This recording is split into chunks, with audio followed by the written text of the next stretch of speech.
Il était très attendu au Bénin, le voici enfin. The Woman King est un événement à Cotonou. Pour nous, c'est un film historique et surtout dans la tendance. Et nous sommes dans la période où nous revendiquons cela, où nous revendiquons justement d'avoir eu des femmes braves qui ont marqué l'histoire de ce pays. Donc c'est un grand moment pour nous. Ce royaume a toujours été protégé par les Agodji.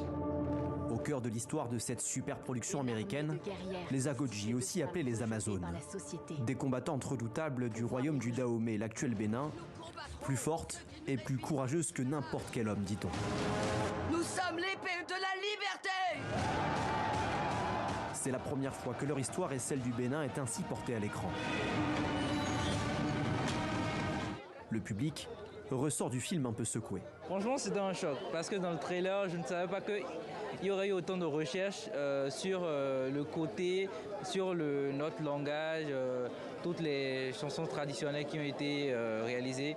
L'émotion est particulière pour ces deux hommes, père et fils, car l'armée des Agodji a été créée par l'un de leurs ancêtres. Le film a montré l'histoire qu'on nous racontait le soir, les soirs.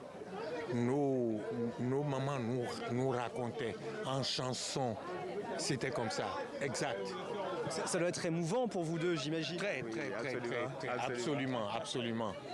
Beaucoup de frissons, beaucoup d'émotions. Beaucoup d'émotions. Longtemps, les Amazones n'ont pas été représentées au Bénin, ni au cinéma, ni même en peinture. Elles ont désormais leur film et aussi une fresque à Cotonou depuis quelques mois. Autant d'images très importantes pour cet artiste. C'est une histoire qui ne sera pas seulement écrite dans les livres et c'est matérialisé aujourd'hui. Tout ça permet vraiment aux Béninois de s'approprier vraiment de leur histoire. En août dernier, une statue de 30 mètres de haut a même été inaugurée. Longtemps presque oubliée, l'Amazone est désormais la fierté du Bénin.